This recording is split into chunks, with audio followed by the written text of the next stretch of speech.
পরীক্ষার আগের দিন হঠাৎ তোমার মনে হচ্ছে আমি তো কিছুই পড়িনি, আমার তো কিছুই পড়া হয়নি, আমি সবই ভুলে গেছি আর আমাকে আজকেই পুরো সিলেবাসটাকে আবার চোখ বুলিয়ে দেখতে হবে। অনেকেরই কিন্তু এটা হয়। যতই সারা বছর পড়া থাকুক, পরীক্ষার আগের দিন একটু মনে হয় আমি সবকটা টপিকেই বা পুরো সিলেবাসটাকেই একবার রিভাইজ ভালো করে নিতে চাই, হয় না? আর আজকে আমি এই ভিডিওতে সেই বিষয়েই কথা বলবো যে কিভাবে তোমরা পরীক্ষার ঠিক আগের দিনে পুরো সিলেবাসটাকে কমপ্লিট করতে পারো। এবার যারা একদমই কিছুই পড়োনি এবং পরীক্ষার আগের দিন ভাবছো সবই আমি নতুন করে একদিনের মধ্যে পড়ে ফেলবো, সেটা কিন্তু সম্ভব নয়। আমি আগে থেকেই এই ভিডিওতে বলে দিচ্ছি। তাই আগের দিনে এসে তুমি ভাবছো একটা ট্রিক্সের ভিডিও দেখে আমি পরীক্ষা একদম 70, 80, 90 নম্বর পেয়ে যাব, সেটা হয় না। কিন্তু হ্যাঁ, সারা বছর যদি ভালো করে তোমরা একটু পড়ে থাকো এবং পরীক্ষার আগের দিনে নার্ভাসনেস থাকা এবং সবকিছু ভুলে যাওয়াটা, এটা মনে হওয়াটা খুব স্বাভাবিক। তো তোমাদের জন্য আমি আজকে কিছু সায়েন্টিফিক টিপস নিয়ে এসেছি, যেগুলো ফলো করলে পরীক্ষার আগের দিনে তোমরা পুরো সিলেবাসটাকে আবার কমপ্লিট করে নিতে পারবে। তো প্রথমেই একটা জিনিস বলবো যে অনেকেই আছো যারা প্রথমে পড়তে বসো ঠিকই, তারপরে 1 ঘন্টা 2 ঘন্টা 3 ঘন্টা পরেই মনে হয় ইস আর তো হচ্ছে না, বা সিলেবাসে তো কিছুই কভার হয়নি, আমি এই 3 ঘন্টা ধরে পড়ে যাচ্ছি, আর মাত্র আমার হয়তো আরো 3 বা 4 ঘন্টা বা বেশি হলে 5 ঘন্টা আমি পড়তে পারবো, আমি কি করে শেষ করব? তো সেই ক্ষেত্রে বলবো 2 ঘন্টা পড়ে 1 ঘন্টা পরেই নার্ভাস হয়েও না, নিজেদেরকে প্রথমেই একটা শান্ত স্টেটে নিয়ে আসো, শান্ত থাকো। সিলেবাস তোমরা ঠিক কভার করে পুরো সিলেবাসটাকে রিভাইজ করতে পারবে। এবার নেক্সট যেটা বলবো যে পুরো সিলেবাসটা রিভাইজ করার জন্য প্রথমে মার্ক করতে হবে তোমাকে ইম্পর্টেন্ট পার্ট কোনগুলো, বা কোনগুলো তুমি এখন পড়বে না, পরীক্ষার আগে না পড়লেও হবে, আর কোনগুলো বেশি ইম্পর্টেন্ট এবং তোমাকে যেগুলো রিভাইজ করে যেতেই হবে, সেই জায়গাগুলো আগে দেখে নাও। তার কারণ সব পরীক্ষাতেই 30 to 40% of your syllabus is comprises of 70% of your question. মানে আবার বলছি, মাত্র 30 থেকে 40% সিলেবাসের পোর্শন থেকেই কিন্তু তোমাদের 70% নাম্বার দেওয়া হয়। তো ওই 30 থেকে 40% যে জায়গাটা, সেটা যদি তোমরা ভালো করে খুঁজে একবার নিতে পারো যে এইগুলো ইম্পর্টেন্ট, এগুলো থেকে টিচার কোয়েশ্চেন দিতে পারবে, এগুলো থেকেই কোয়েশ্চেন আসবে, সেই জায়গাগুলো যদি তোমরা মার্ক ডাউন করতে পারো, তাহলে ধরে নেবে তোমরা পরীক্ষার সময় 70% কিন্তু কোয়েশ্চেন করে আসতে পারবে, অর্থাৎ 70% ওখানেই ডান।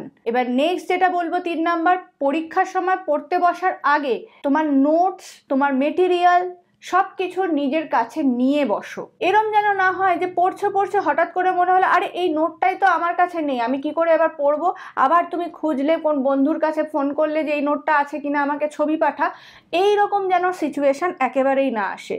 তোমার কাছে সবকিছু নোট রেডি করে, ইভেন ছোট ছোট জিনিসও, পেন পেন্সিল নিজের কাছে রেখে, নোটবুক রেখে, যাতে তোমাকে বারবার এগুলোর জন্য উঠতে না হয় পড়ার জায়গা ছেড়ে। নেক্সট যেটা বলবো, একটা শান্ত জায়গা খোঁজো। বাড়িতে যদি না থাকে অন্য কোথাও চলে যাও, শান্ত কোয়াইট প্লেসে না বসলে তুমি ফুল কনসেন্ট্রেশনের সাথে পড়তে পারবে না। ওই পাশে রান্নার ঠুংঠাং আওয়াজ, মা বলছে কিরে কি খাবি, বাবা বলছে আরে আমার নিউজটা একটু দেখতে হবে, ঠাকুমা বলছে না আমার সিরিয়ালটা দেখতে হবে, এই ধরনের পরিবেশের মধ্যে পড়াশোনা করলে তুমি কিন্তু ভালো করে রেজাল্ট করতে পারবে না। এবার আমি জানি অনেকের বাবা মায়েরাই খুব সাপোর্টিভ হয়, তারা বাড়িতে একটা কোয়াইট এনভায়রনমেন্ট দেন, কিন্তু যেসব স্টুডেন্টরা, যারা তোমরা এই সুবিধাটা পাও না, তাদেরকে বলবো প্লিজ একটা শান্ত পরিবেশ কোথাও গিয়ে হলেও খোঁজো, যেখানে তুমি বসে পড়াশোনাটা করতে পারবে। সেটা তোমার পাড়ার লাইব্রেরি হতে পারে, বাড়ির ছাদ হতে পারে, বাড়ির ঠাকুর ঘরে চলে গেলে, কোথাও একটা যেখানে শান্ত পরিবেশ, সেইখানে চলে যাও। নেক্সটলি, এবার শান্ত পরিবেশে গিয়ে তুমি হাতে একটা মোবাইল নিয়ে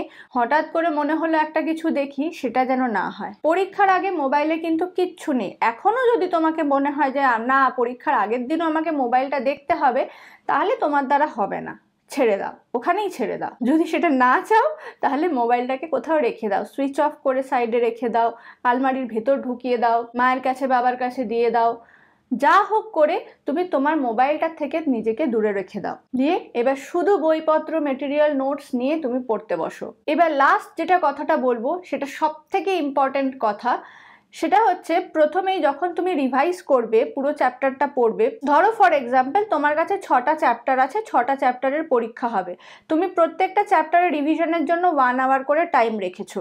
এবারে রিভিশনের স্টার্টেই তোমাকে করতে হবে কি, চ্যাপ্টারের শেষে যে সামারিটা থাকে, সার সংক্ষেপ বলে একটা জায়গা থাকে, সারাংশ বলে একটা জায়গা থাকে, সামারি থাকে, ওই সামারিটা একবার করে চোখ বুলিয়ে নেবে যে পুরো চ্যাপ্টারটার জিস্টটা কি ওখানে লেখা থাকে।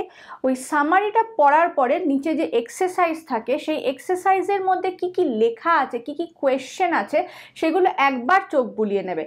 অথবা কেউ যদি কোয়েশ্চেন লিখে লিখে পড়ে থাকো, তোমাদের কাছে ওই চ্যাপ্টারটার ইম্পর্টেন্ট কোয়েশ্চেন যদি কোথাও থাকে, সেই কোয়েশ্চেনগুলো একবার চোখ বুলিয়ে নেবে। প্রথম থেকে পড়ার আগে কোয়েশ্চেনে চোখ বুলিয়ে রাখলে কি হয়, তোমার যখন তুমি আবার রিভিশনটা করবে, মেন টপিকটা পড়বে, তখন না তোমার কোয়েশ্চেনটা মাথায় থাকবে, ও আচ্ছা এই কোয়েশ্চেনটা এইখান থেকে, এটা যেটা পড়ছি এটা থেকে তো একটা কোয়েশ্চেন দিয়েছিল, তার মানে এই জায়গাটা ইম্পর্টেন্ট, তার মানে এটাকে আমাকে একটু ভালো করে পড়তে হবে। তো এই জিনিসটা না তোমার মাথায় ঝট করে চলে আসবে। তাই জন্য উল্টো প্রসেসে পড়ো, এটাকে বলে স্টাডি ইন রিভার্স টেকনিক। মানে আমরা প্রথম যখন পড়ি তখন প্রথমে পুরো বিষয়টা পড়ি, তারপর কোশ্চেন পেপার দেখি, তোমরা উল্টোটা করবে। যাদের যাদের পরীক্ষা খুব সামনে বা যারা যারা পরীক্ষার আগের দিন আমার এই ভিডিওটা দেখছো, তাদেরকে অল দ্য বেস্ট, তোমাদের সবার পরীক্ষা খুব ভালো হবে।